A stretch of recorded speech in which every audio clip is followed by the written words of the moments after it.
There was a time when the Rover name stood for quality, innovation, and quiet confidence. Across Britain, a Rover parked outside your home said something about you. It suggested success without showing off. Rover owners were doctors, engineers, business leaders, and government officials. Even British prime ministers were regularly driven in Rover saloons. For decades, the company built cars that were admired not just in Britain, but around the world. So what happened? How did one of Britain's most respected car manufacturers disappear completely? Today, we're exploring the true story behind Rover's rise and fall. Let's travel back to a time when Britain was still one of the world's greatest automotive nations. During the years after the Second World War, Britain experienced a remarkable industrial recovery. Factories reopened. Exports increased. The British motor industry became one of the country's greatest strengths. Among companies like Jaguar, Austin, Morris, Triumph, and Ford Britain, Rover earned a special reputation. Unlike many manufacturers, Rover didn't chase volume. Instead, it focused on building premium cars with exceptional engineering. The company's vehicles weren't flashy, they were refined, reliable, and carefully built. That philosophy attracted loyal customers. The Rover P4 became one of Britain's most respected executive cars. Nicknamed the Auntie's car because of its conservative appearance, it proved that understated design could still command respect. Then came the Rover P5. Elegant, spacious, and incredibly comfortable, it became the preferred transport of British prime ministers for many years. It wasn't unusual to see a Rover arriving outside Downing Street or Parliament. The company had become a symbol of British prestige. But Rover wasn't only building comfortable luxury cars. The engineers inside the company constantly searched for new ideas. One of their most ambitious projects arrived in 1963, the Rover P6. This wasn't simply another executive saloon. It featured advanced suspension, innovative safety engineering, and modern styling that looked years ahead of many competitors. The P6 even won the very first European Car of the Year award in 1964. Soon afterward, Rover acquired the rights to an advanced lightweight aluminum V8 engine, originally designed by Buick in America. Many people thought it was a gamble. Instead, it became one of the company's greatest decisions. The Rover V8 powered countless Rover models and later appeared in cars from Morgan, TVR, Land Rover, and even racing machines. For a while, Rover seemed unstoppable. Its future looked brighter than ever. Unfortunately, success often attracts change. In 1967, Rover merged with Leyland Motors. The British government believed combining manufacturers would create a stronger automotive industry capable of competing against companies like Ford and Volkswagen.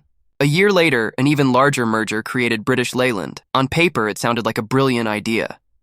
In reality, it became one of Britain's biggest industrial disasters.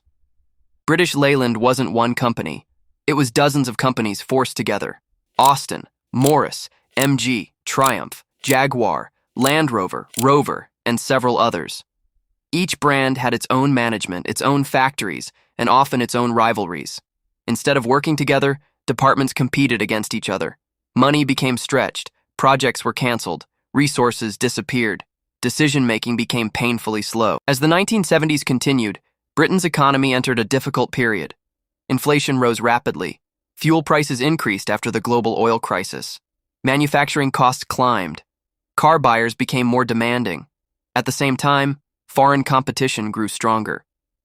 German manufacturers like BMW and Mercedes-Benz built cars with outstanding quality.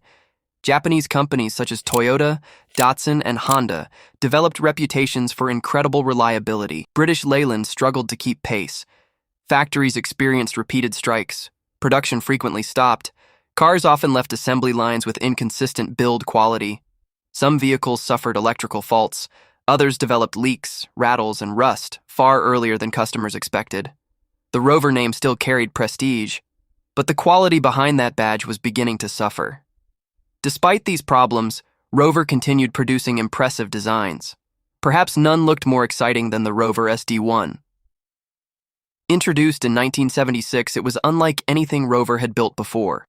Its dramatic fastback styling looked almost Italian. Many compared it to a Ferrari shooting brake. Inside, it offered space, comfort, and practicality. The powerful V8 models provided excellent performance. The SD1 even won European Car of the Year. Everything suggested another great success. Sadly, reality proved very different. Production problems immediately damaged its reputation. Poor panel fit, faulty trim, electrical issues, paint defects. Customers who expected premium quality became frustrated. Many simply bought German alternatives instead. The SD1 had enormous potential, but poor execution prevented it from becoming the international success Rover desperately needed. During the 1980s, Rover faced another major challenge: money. Developing completely new cars costs billions. British Leyland simply didn't have enough. To survive, Rover partnered with Honda. At first, the partnership worked surprisingly well. Honda shared technology. Rover contributed design ideas and engineering experience.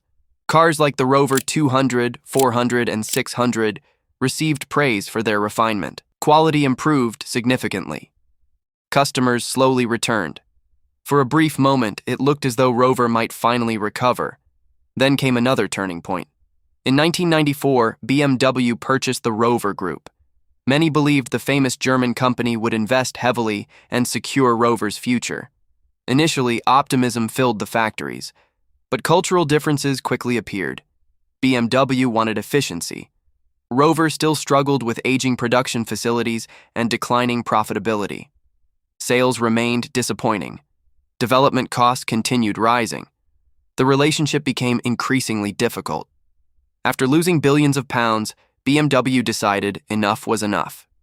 In 2000, most of Rover was sold for the symbolic price of just £10. A company once respected across the world had become worth less than an average family meal. The final years were painful. The newly formed MG Rover attempted to survive with limited resources. Existing models became increasingly outdated. Competitors introduced modern technology at a rapid pace. Rover simply couldn't keep up. Investment was desperately needed. It never arrived. By April 2005, the company entered administration. Thousands of workers lost their jobs almost overnight. The famous Longbridge factory, once one of Britain's largest car manufacturing plants, fell silent. For many communities, it wasn't just a business closing. It marked the end of generations of skilled craftsmanship and family tradition. So why did Rover really fail? It wasn't because the company forgot how to build good cars. Many Rover models were genuinely excellent. The P6, the SD1, the P5. Even the later Rover 75 received praise for comfort and design. Instead, Rover became trapped by problems beyond a single automobile: poor management, endless mergers, political interference, industrial unrest, lack of investment, growing international competition, and inconsistent quality control. Each problem alone might have been survivable. Together, they proved overwhelming. Yet Rover's story isn't entirely one of failure.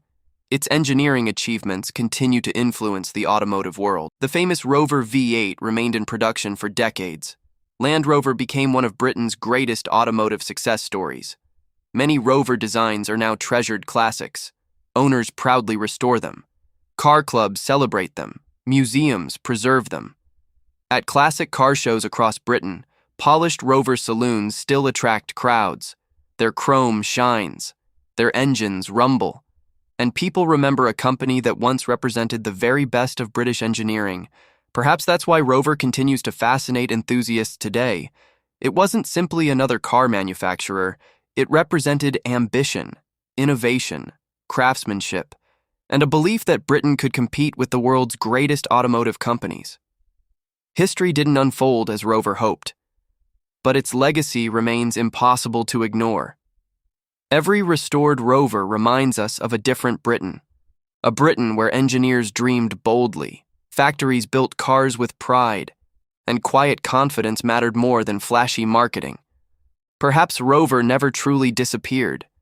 It simply became part of Britain's remarkable motoring history.